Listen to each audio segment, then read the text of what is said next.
Good morning, class. Our today's topic start with the adaptation of the plant that grows in the plain. We are learning the plant that grows on the land of their different parts. So today we learn about the plant that grows on the plain area.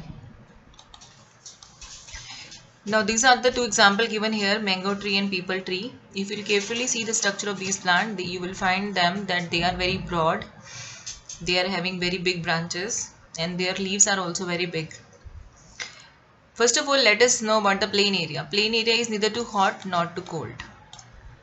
Example I also explain you. They had two examples are given, and their leaves are very big and broad.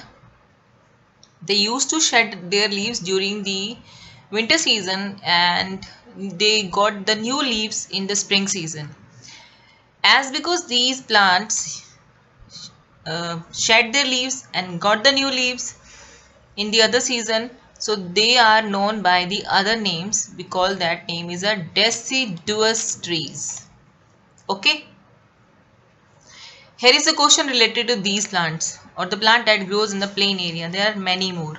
Here are the example given. Question is, why do these plants that grows in the plain area are having big and broad leaves? Why they are having big and broad leaves?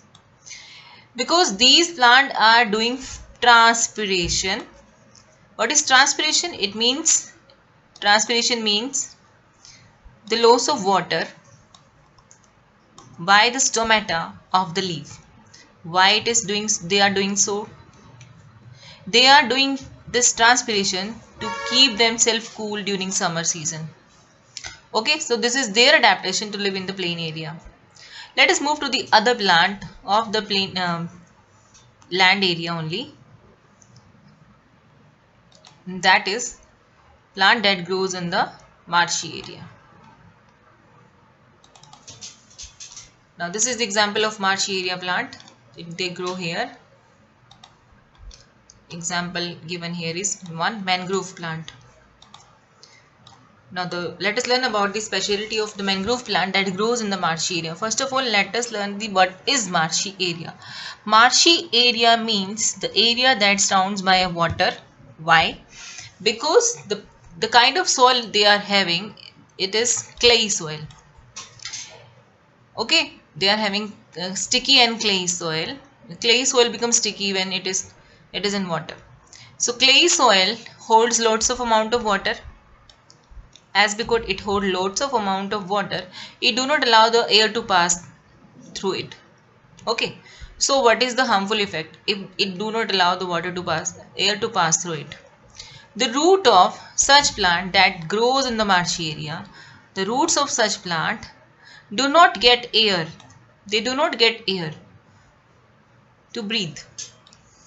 So in that condition, when they are not getting air to breathe, they emerges their root from the soil upward into the air. Now look at the roots. You can see their roots. They are emerging upward. ऊपर की तरफ आती हैं. Okay. Why they are coming upward into the air? Because they want air to take. So such roots are called as breathing root. Okay. So this is their adaptation to live well in the marshy area. Okay. And now let us learn about the plant that grows in the desert area. Again, is a part of a land. The plant shows adaptation here also. Look at the plant. This plant shows different, the shape is different. Okay. Here every part of the plant is adapted. Here we have learned about the adaptation of the root. Here every part is adapted. In desert area, it's a dry area because water availability is very less. So the type of plant are growing there is according to the situation or the presence of water. They are named by cacti, thorny bushes, babool. Like you can find these type of plants there. Now let us check their adaptation to live well. First of all, let us learn about the root adaptation. We are taking the example of cactus. Here roots are very long and grow deep into the soil in search of water. Now this is one adaptation by them. Their roots are very deep because the water availability is very deep into the ground. That's why they are adapted like this. Second adaptation is by the stem. Their stem, if you look carefully, they are green and thick. They are green and thick. Because they are green, they can do photosynthesis. And because thick, they can save more water. So this is their adaptation. Number 3. Leaves of these plants are, we don't see any leaf over the plant. What we see? We can see the spine over it. Now these are the modification by the leaf. Leaf convert into spine. Why they convert into spine? To reduce the loss of the process of transpiration. Transpiration we have discussed, it is the loss of water by the leaf. If there is no loss of water by the leaf because they convert into spine, so they can store more water into their stem. Okay, so these are the adaptation shown by the desert plant that grows there. Okay class, here is one activity also given. If we make a group of 4-5 students and give them two different kind of sponge, one is thicker and one is thin, and dip them into equal amount of water, what we see? The thicker one will hold more amount of water. This sponge is compared here with a thick part of the stem which is present in the cactus. More is thick, more is water. Okay, you also can read here. It is given in the next page. Look at here. So the thick plant with thick and sponge like leaf can live better because they can hold more water. Now the other plant here is plant that grows in the heavy rainfall area. So one thing is, these plants do not shed their leaves in the winters. One adaptation is they do not shed their leaves in the winter. As because they do not shed, they remain green throughout the year.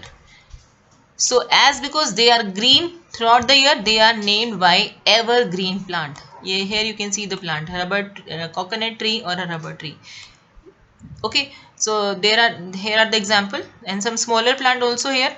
These are written here: cotton, sugarcane, and you also find the plant that are evergreen and found near the coastal area, coconut. Okay, so this is the adaptation of these plants. They remain green throughout the year. Okay then, let us move to the checkpoints.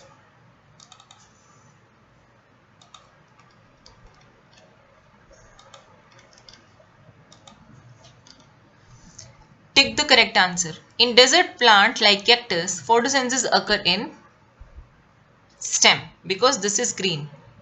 This image plant grows in, now picture is here, that grows in marshy area. Marshy area means a sticky area that covered with water because it's sticky because it has having a clay soil. Third, which of these plant grows on mountain or hill? Out of these, fir grow on the mountain or hill and hills. Okay, so this is the topic that we have covered today. Read them very carefully at home, each and every line, and do this checkpoint in the book itself. This is all for today. Have a nice day.